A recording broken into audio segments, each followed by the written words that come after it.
Okay, we're starting this one with an I can't lie. This topic today gotta be amazing. Can you yeah, Why, Martin? I'm starting off with amazing listeners. If you're gonna listen to one, listen to this one. Whoa.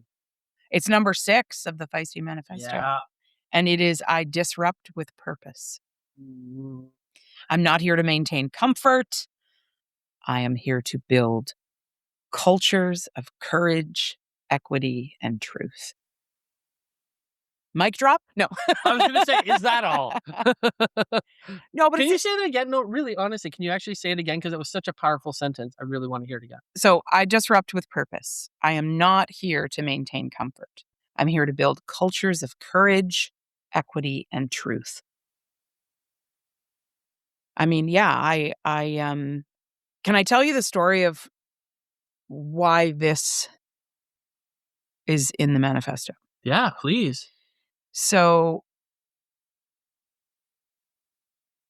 I had to break my own heart in order to protect my own truth with a family member. And it was a conversation that I think probably a lot of humans have with family members that creates that final straw, that final division where you're just like, oh, you're no longer going to be in my life the same way that you were. And it was an ordinary conversation. It was with a family member that I have essentially spent my entire 50 plus years on earth having deeply involved in my life. And everything about the conversation was familiar. We were doing the usual dance of chitty chat. And then all of a sudden, things started to change. And very slowly, their political views began to surface in the conversation, not just as their opinions, but as really clear value judgments about not just which people are worthy and which are not, but which parts of my decision making were worthy and which ones were not.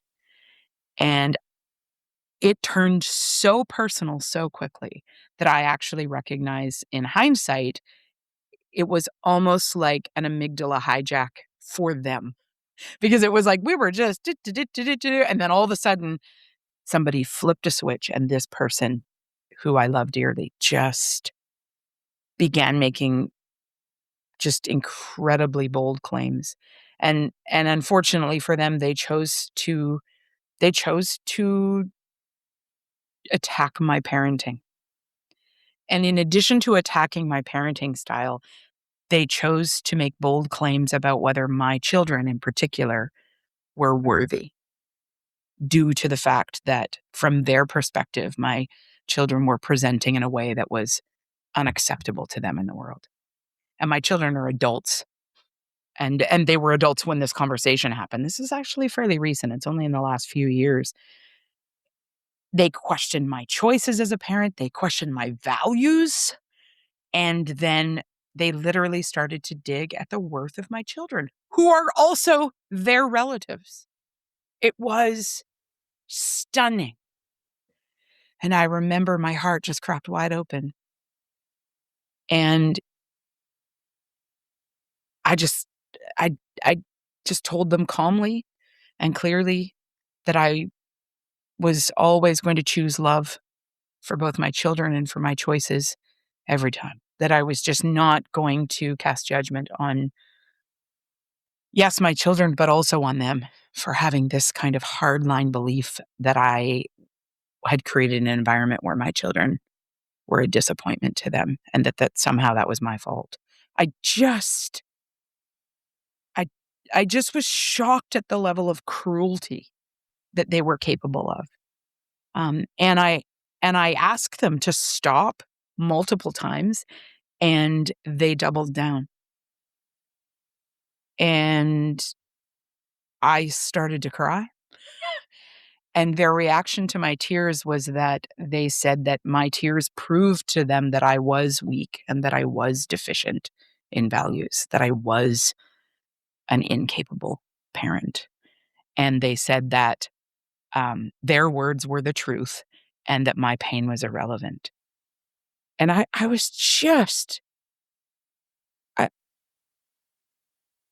Anyway, I ended up sobbing because I didn't know how not to, in that moment, react that way. I pleaded with them to just stop the conversation. And then finally, when I recognized that they wouldn't and they were persistent, um, I just, in that moment, recognized that I had to draw a boundary.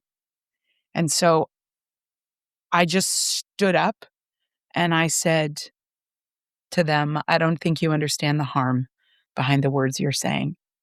I love you, but I cannot stay. And I walked out. And I did that forever. It's been a few years. And although I have been in the same room with this individual a very few times in the last few years, I have never picked up a relationship again with them. And I I was broken by that. This was I mean, I'm an only child, first of all. So any of my family members that I have tend to be quite close because I didn't have a lot of family members. It's a small family. Um, but I realized that day I had to claim my own self-respect.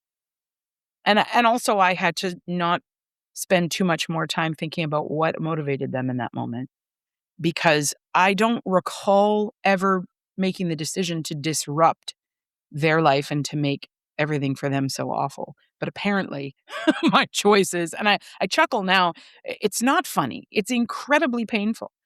But there's humor in it, in that I've had to distance myself from somebody else's understanding, belief, and hold of a situation. Um, I I could have destroyed, I guess, the relationship. And yet what I chose to do was to make the last words I've ever said to them, I love you and I'm not doing this.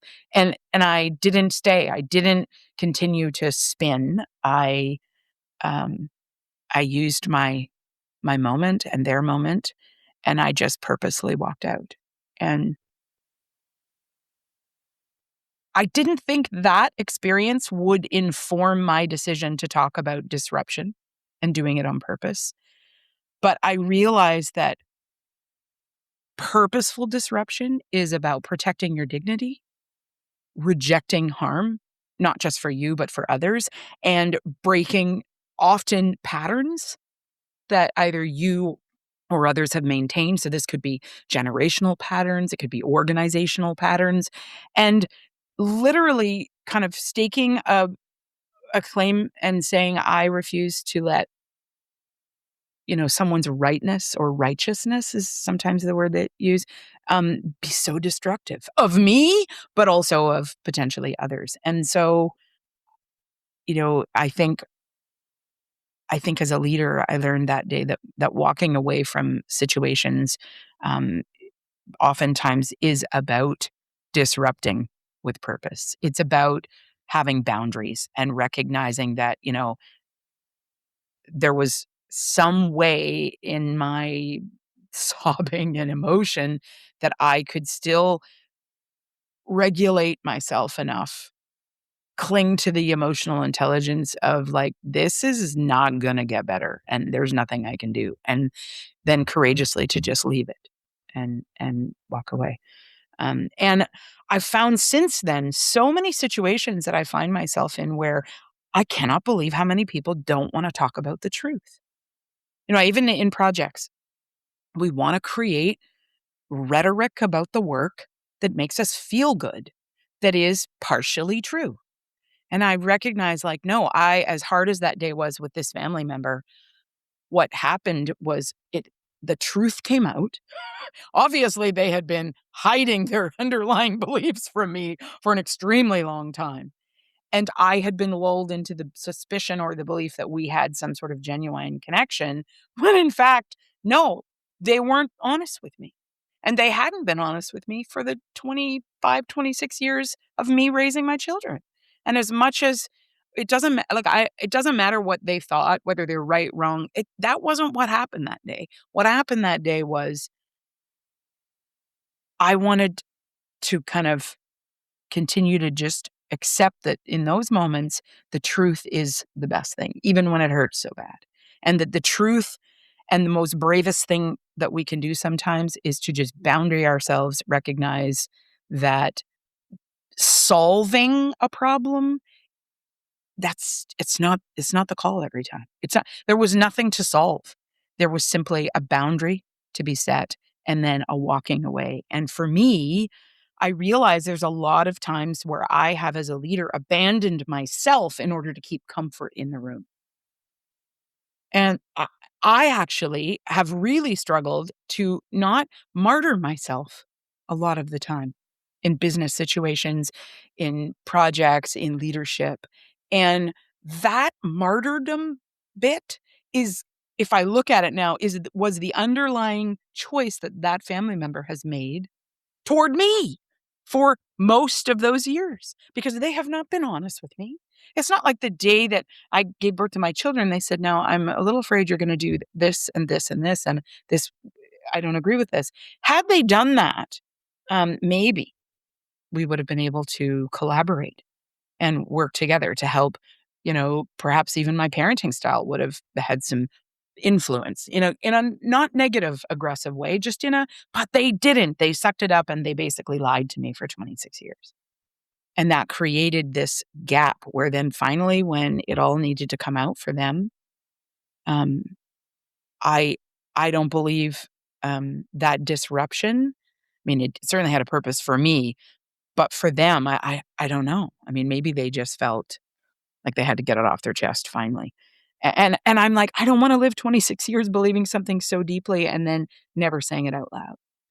I want to say and be truthful about what I'm experiencing in the moment and find appropriate ways to share that so that I don't live a life of deception.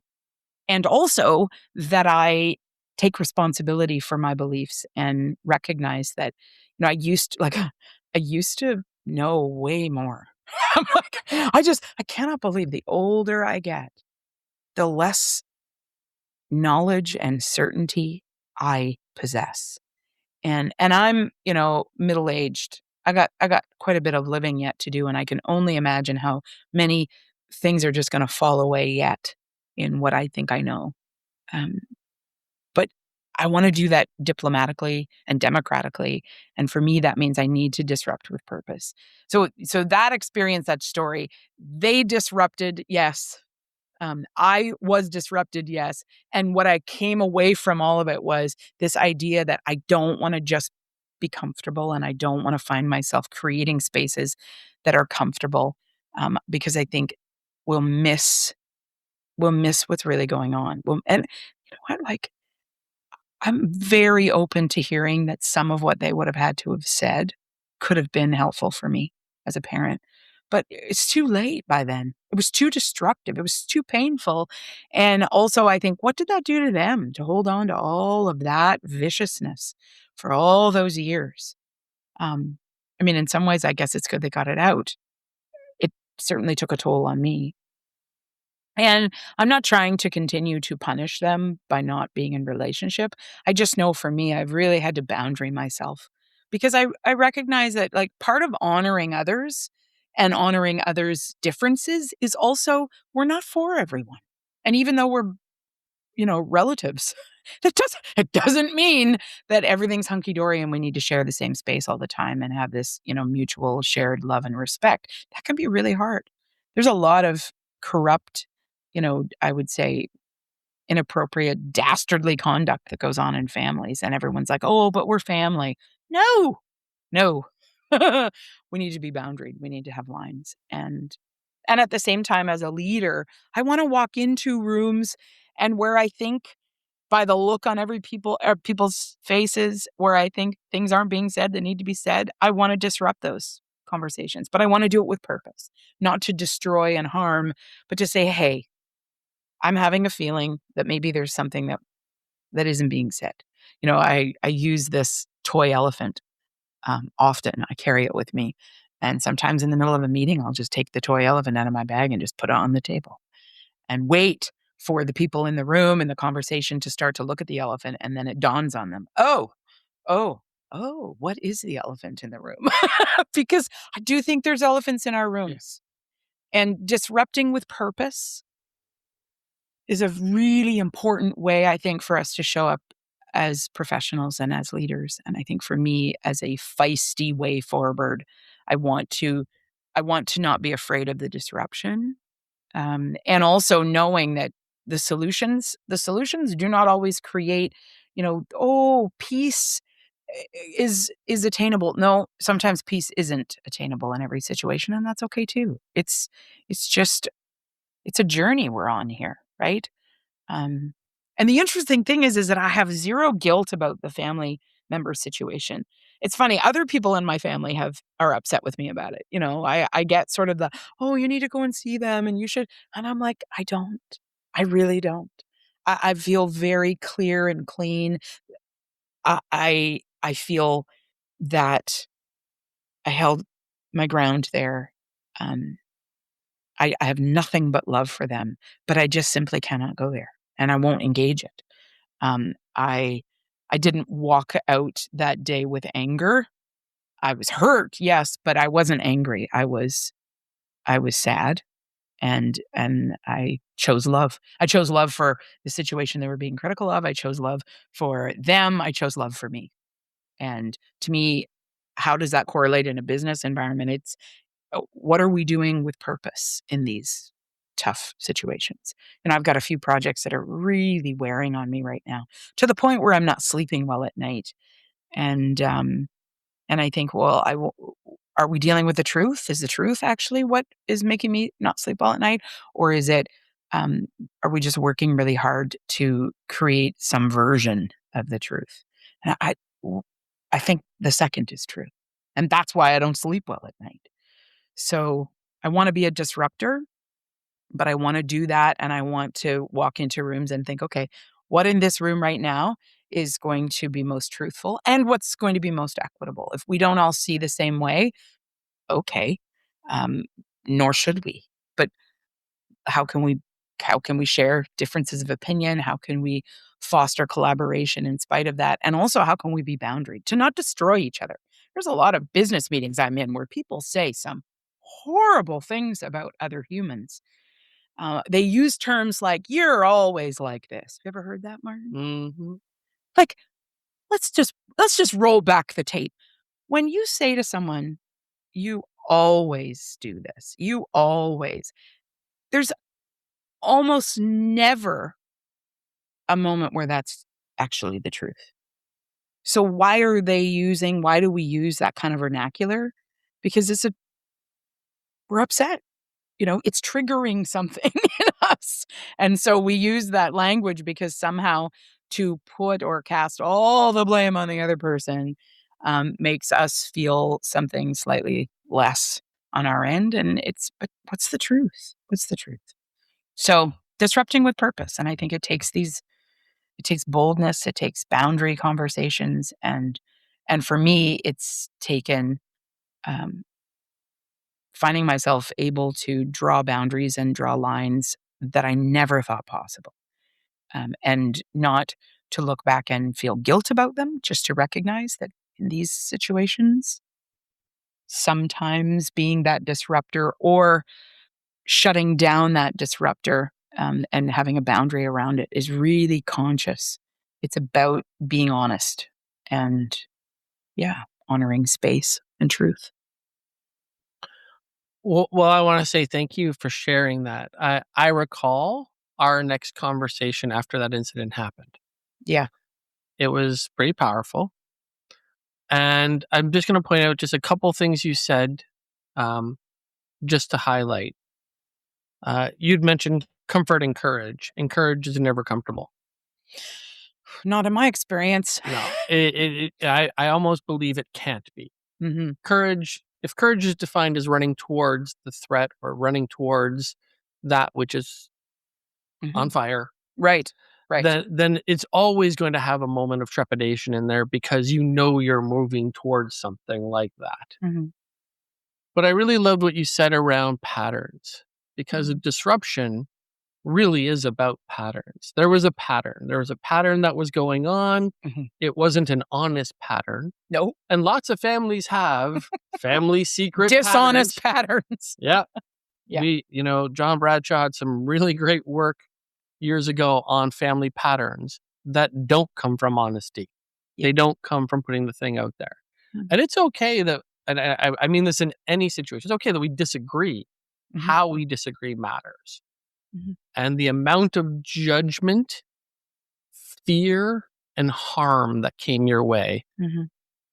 it's really hard to excuse that as a way of disrupting. And I'm going to say this: there's healthy disruption and there's unhealthy disruption. Mhm.